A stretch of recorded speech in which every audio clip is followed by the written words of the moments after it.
E falando em comer a esposa do suzerano, tem essa história, né? Eu já ouvi muito isso aí que... Prima noite. A prima... Isso é caô, né? Isso é mentira, né? Não sei, cara. Acho que tem um pouco de lenda aí, né? Não tem nenhuma registro histórico que eu conheça, assim, né? Mas existe essa coisa do senhor do domínio, né? Ser, claro, né?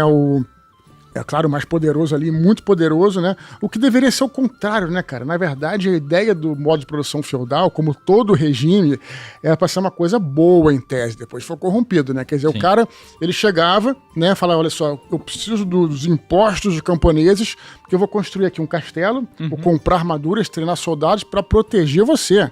Vou fazer isso porque eu quero me aproveitar das pessoas, né?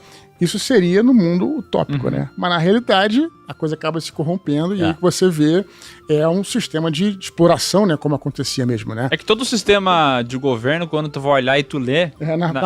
Parece teoria, foda, é que a teoria... É bom, né? A teoria é muito boa, né? Essa teoria não tem como dar errado. Então, dependendo... E você tinha ali na Idade Média essa coisa dos feudos, né? Quer dizer, muitos países eram países divididos, você não tinha um rei central, depois você vai ter, em alguns países, etc. Mas muitas vezes os nobres, senhores feudais, em alguns países eram mais poderosos do que o próprio rei, né? Então, eles tinham essa coisa de ter um poder quase que limitado dentro dos seus domínios, né? E aí, né, nós temos essa história da prima noite, né? O cara faz o que quer e tal, etc. Então, quer dizer, né? Não deixa de ser uma história curiosa. Talvez tenha acontecido, mas não que era uma coisa... Claro. Não era uma praxe, né? Não era uma praxe, com certeza. É que, assim, existem muitas coisas que a gente não tem como ter certeza, né? E existem tantas outras que elas entram na nossa memória de uma maneira que, acho que através de obras de ficção, isso vai se construindo na nossa mente de uma forma que a gente aceita como veracidade, né? Então, quantos filmes a gente não vê, por exemplo, um cara que chega absolutamente do nada e aí ele aparece ali no meio do feudo com a galera, eu quero ser cavaleiro. E aí ele começa a treinar, assim, e nossa, mas você é muito bom com essa espada. E passa 2 meses, o cara virou um cavaleiro, ele ascendeu dentro de classes sociais, né? De uma maneira que é muito falso isso, né? Mas o ideal da cavalaria era uma coisa muito própria da Idade Média, né? Você queria ser um cavaleiro, quer dizer, o cavaleiro com essas virtudes, pela primeira vez cristãs, né? Porque antes... Na Idade Média você tinha o Império Romano ali, né? Então você ter que não existiam no Império Romano essas virtudes cristãs de humildade, você ajudar o próximo, né? Defender os fracos, aquela coisa toda. Essa parte mais nobreza. Nobre, né? Então, por isso que é envolto em muito glamour também. Essa coisa da cavalaria. A cavalaria, ela ganhou historicamente essa força, porque vamos lembrar que no período romano não existiam os famosos estribos, né, cara? Que a gente via hoje. Hoje você bota o pé, o estribo é que você bota o pé e sobe no cavalo. Como você não tinha estribo, a cavalaria romana ela era muito deficiente, né? Você não tinha o poder, né? Você jogar a lança em alguém, você pode ser lançado para trás. Com o estribo, quer dizer, a cavalaria ganhou muito poder e virou a principal arma da Idade Média. Então, o ideal de qualquer um era ser um cavaleiro, né, um guerreiro sobre cavalo, porque para você ter um cavalo também você precisava ser um nobre, era caríssimo. Para manter ele, comprar equipamentos. Né? Você quase que era você ter um cavalo com armadura era o preço quase de você comprar um tanque de guerra, né? Então, e aí você cultivava esse ideal, você ser um cavaleiro poderoso, um nobre, e ainda por cima, né, ter essas virtudes cavalheirescas e tal. É que eu lembrei disso porque antes aqui de começar... Perdão. Quebrar também as coisas, né? Eu não sei que vontade é essa que você tem de fazer merda, eu não vou entender isso. Antes de começar a gravação, eu comentei do Coração de Cavaleiro. Isso. O filme do Heath Ledger, né? Que é justamente essa ideia desse universo onde parece que não existe casta e nem dinheiro. Porque ele é esse cara que chega do nada e começa a treinar, acende e ele vira tipo assim, o principal cavaleiro do reino é esse cara. Mas não era assim que a banda tocava, né? Não é tão simples assim, o pobre que chega do nada e acende e vira esse grande herói, né? Nesse filme, aliás, tem o lance das justas, né? Que é tipo um cavaleiro contra o outro, saem correndo com as lanças e derrubar o inimigo, né? Isso aí era justamente, olha só. Ah! Um trocadilho não intencional, As justas eram primeiro era um treinamento de guerra e depois virou uma competição, né, cara? E também, já que a gente tá falando em filme, já a gente falou em justa, né? Tem um filme, na verdade, um livro muito interessante que chama-se O Último Duelo, né? Que conta a história do último Trial by Combat, o último julgamento por combate da Europa, que aconteceu na França, né? E era realmente, assim, um combate completo. O combate completo começava com a justa, né? O que é a justa? 2 cavalos, né, indo em direção ao outro com as lanças, né, até cada um se acertar e tudo. Aí, no caso, como era uma luta até a morte, se você caísse no chão, continuava a batalha com outras armas, a espada, enfim, a espada curta, massa, a lança, massa, o escudo e tal. Mas, de fato, se tornou, no final da Idade Média, no início era um treinamento militar. Depois se tornou também um campeonato, né, uma competição e tal. Um UFC um pouco mais violento, né? Sabe que eu acho que nem era tão mais violento, no sentido de que você tinha até... Quando era o campeonato, você não tinha ponta na lança, né? Você não tinha ponta, mas claro, você dava aquele impacto, aquele impacto, aquele porradão. Às vezes você quebrava a lança, né?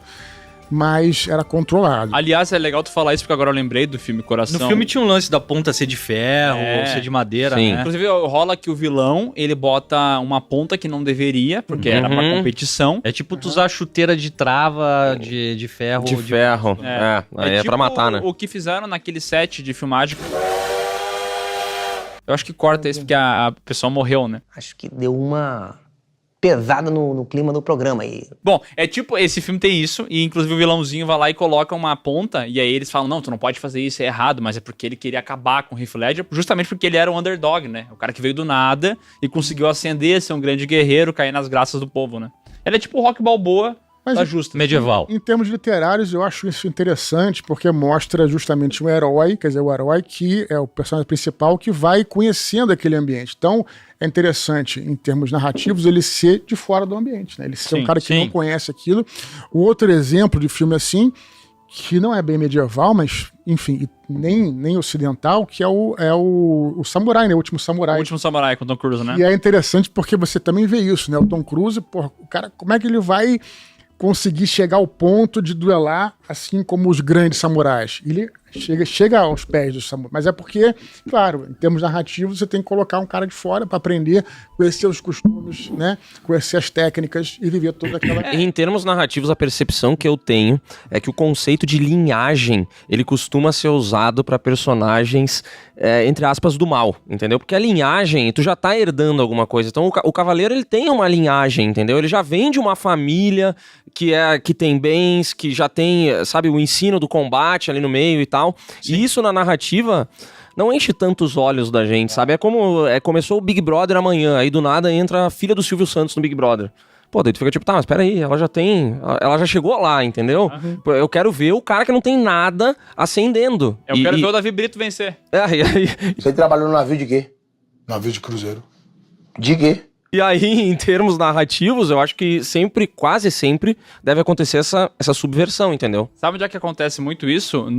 Na trilogia do Rei Arthur, do Bernard Cornwell, né? Porque ele conta a história do Dorfal, que é tipo um personagem que ele faz pra trama, baseado num monge real, mas é como se fosse uma testemunha ocular de tudo que aconteceu nesse período medieval. Então, tipo Forrest Gump. É tipo um Forrest Gump, ele tava por dentro de tudo, ele viu as batalhas, ele conheceu o Lancelot, ele conheceu o Galahad, e é justamente isso que tá falando. Na história desse livro, dessa trilogia, né, o Arthur, ele não tem ali uma linhagem sagrada como deveria ser, porque ele é um bastardo. Só que ele é um cara honrado, ele é um cara que consegue conquistar as coisas, as pessoas respeitam ele. O Durfal também, ele é um filho de escrava, né, uma escrava saxã. E mesmo assim, por ser um cara honrado, ele vai conseguindo alçar. E justamente quem tem uma linhagem boa, que é o Lancelot, no livro é um pau no cu, é um cara desgraçado, assim, muito vaidoso, que não quer, covarde, não quer se meter nas batalhas. Então é justamente isso que tu falou, tipo, na história, geralmente, a linhagem ela vai estar associada a isso e tem que ter um sentido de catarse, né? Quando tu vai pra vida real, um monte de justiça acontece e tudo bem, né? Não tem que fazer sentido, porque a história é história, né? Mas dentro desse negócio da literatura, nos filmes, tem que ter o bonzinho, tem que ter o malvado, tem que ter essas histórias, né? Se trata de ponto de vista, né? Quer dizer, pelo ponto de vista claro, se você está trazendo um ponto de vista seu, o outro vai ser sempre o antagonista, né? Claro, até na vida real, no sentido de que não vai ser um vilão, nem vai ser um cara do mal, mas às vezes tem um conflito, né? Nesse conflito você está defendendo o seu ponto de vista, o cara está defendendo o outro, e, né, nas histórias isso é amplificado. Nessa trilogia do Bernard Cornwell é muito boa, a trilogia literária, né? Que é o Senhor do Inverno, né? O Inimigo de Deus? Inimigo de Deus, Excalibur. Nessa ordem, eu acho, né? Excalibur é o terceiro. É o terceiro e último, né? Que gerou uma série horrenda. Horrorosa. Muito ruim. Que foi cancelada, inclusive, na primeira temporada, né? Uma pena. É que não tinha como ir além, né? Não tinha como ir Mas além. assim, dentro do Bernard Cornwell tem aquela do Último Rei? Não? Tem o Last Kingdom, né? Último Rei, é boa. As primeiras temporadas são boas, tal, mas também, na verdade, do Last Kingdom, eu gosto muito, inclusive, da série literária, mas ela se repete muito. Na verdade, são 13 livros, cara. Porra! Tudo isso? Então é difícil você, em 13 livros, também trazer muita coisa nova. Sim. Eu gosto muito da série literária, mas a série de televisão, acho que tem que, né, vai perdendo um pouquinho e acaba sendo encerrada antes da hora, né? Aliás, Mas não é tão ruim, porque essa essa é sofrida. do rei, chama-se Winter King, né? A série de televisão é bem ruim, cara. Nossa, é muito ruim. É sofrida. Eu terminei a trilogia do Bernard Cornwell, daí fiquei interessado em ver a série, mas pô, não tem como. E o livro é bem legal, inclusive. Assim, o lance... tem até em áudio. Eu fiz no Audible, né? Tem ela inteiro. Tem também pra ler, aí escolhe como preferir. Mas a narrativa é muito legal. É muito legal porque ele tenta passar uma noção de como é que seria o Rei Arthur se fosse real, né? E esse justamente é o problema da série. Tá falando aí de uma série que provavelmente ninguém assistiu. Mas, Não. assim, Não. mas o problema da série de televisão é que ela traz muitas coisas modernas, muitas alterações modernas. E o grande diferencial dessa série literária do Cornwell, né, é que é justamente você pegar toda aquela lenda do Arthur, que você via como lendária, né, inclusive com armaduras brilhantes, coisa que não existia naquele período. Sim, era tudo cota, né? E aí você traz como é que seria o Rei Arthur se de fato existisse. Então ele tem uma pegada muito histórica. Então, e a série, trazendo coisas modernas, ela tira tudo que era mais importante da coisa. Mas leiam, né, essa trilogia do Cornwell, que é excelente. No Brasil chama-se Crônicas de Arthur, Warlord Chronicles, né? Isso aí, no inglês. Isso aí.